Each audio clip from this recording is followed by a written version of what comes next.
নেত্রকোনার মদন সরকারি খাদ্য গুদামে ২০ টন সরকারি চাল জব্দের ঘটনা তদন্তাধীন থাকা অবস্থায় আরও চাঞ্চল্যকর তথ্য বেরিয়ে এসেছে।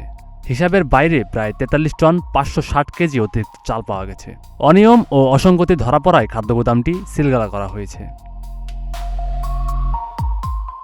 স্থানীয়দের মধ্যে ব্যাপক সমালোচনা দেখা দিয়েছে। সাধারণ মানুষ প্রশ্ন তুলেছে, যেখানে ১০ কেজি চালের জন্য দরিদ্র মানুষকে দীর্ঘ লাইনে দাঁড়িয়ে নানা প্রক্রিয়ার মধ্যে যেতে হয়, সেখানে সরকারি গুদামে এত বিপুল পরিমাণ চাল কিভাবে হিসাবের বাইরে থাকে?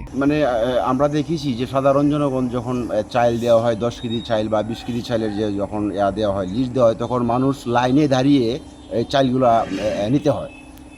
লাইন ক্রস করলেই তাদেরকে চাল দেওয়া হয় না, এরকম একটা শৃঙ্খলাবোধ থাকে, এরকম একটা তাদের আইন থাকে এই গুদামের থেকে। কিন্তু এখান থেকে আপনার 20 টন মাল আউট হয়ে গেল, আবার 43 টন মাল উদ্ধৃত হলো, এগুলো আসলে ধোঁয়াশা বুঝতেছি না।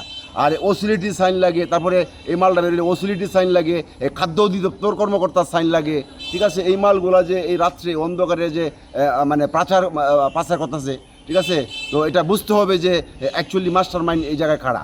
আমি তো যতটুকু জানি অসিলিটি যে মাহমুদুল হাসান, হ্যাঁ, নিজেই একদম একটা মাস্টার মাইন্ড। খাদ্য অধিদপ্তর ও পুলিশ সূত্রে জানা গেছে, গত বৃহস্পতিবার রাত ১০টার দিকে মদন উপজেলা থেকে ৬৬৭ বস্তায় প্রায় ২০ টন সরকারি চাল ট্রাকে করে বারহাট্টা উপজেলার একটি রাইস মিলে নেওয়া হচ্ছিল। গোপন সংবাদের ভিত্তিতে নেত্রকোনা মদন সড়কের হাঁসকুড়ি মৈধাম এলাকায় পুলিশ অভিযান চালায় এবং সাম্য ফিলিং স্টেশনের সামনে থেকে সিলযুক্ত ট্রাক জব্দ করা হয়। ট্রাকের চালক ও সহকারীকে আটক করা হয়েছে। এটা মামলা রুজু হয়েছে, মামলা তদন্তাধীন, তদন্ত চলছে, আমরা তদন্ত করতেছি। পরবর্তীতে আমরা এক পর্যায়ে আমরা তদন্ত রিপোর্ট আমরা পেশ করব বিজ্ঞ আদালতে। এই ঘটনায় উপজেলা খাদ্য নিয়ন্ত্রক দুলাল মিয়া বাদী হয়ে মামলা দায়ের করেন। মামলায় আটক ব্যক্তি ছাড়াও অজ্ঞাতনামা ৮-১০ জনকে আসামি করা হয়েছে। জেলা খাদ্য নিয়ন্ত্রকের কার্যালয় থেকে ৩ সদস্যের তদন্ত কমিটি গঠন করা হয়েছে।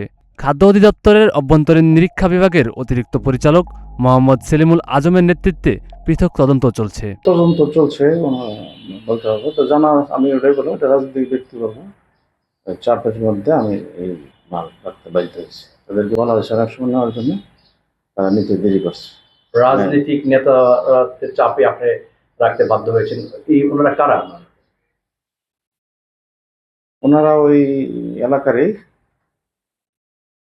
এটার কি বাধ্যবাধকতা আছে যে রাজনৈতিক ব্যক্তিদের চাপে আপনি তাদের মালামাল এখানে রাখতে পারেন? আমি অসহায়, অপারগতা, আমি অসহায় অবস্থায় নিয়েছি। এক্ষেত্রে কোনো মামলা হয়েছে কিনা? এটা তদন্ত চলছে আর কি।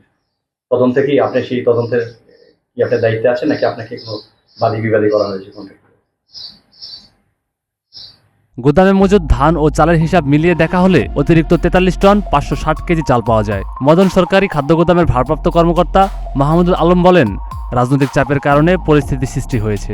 মদন থানার ভারপ্রাপ্ত কর্মকর্তা মোহাম্মদ তরিকুল ইসলাম জানান, জব্দ চাল বর্তমানে পুলিশ হেফাজতে রয়েছে। জেলা খাদ্য নিয়ন্ত্রক মোইতাসিমুর রহমান বলেন, অভিযোগ প্রমাণিত হলে জড়িতদের বিরুদ্ধে বিধি অনুযায়ী কঠোর ব্যবস্থা নেওয়া হবে। সাজিদুর রহমান সামি, নাগরিক প্রতিদিন।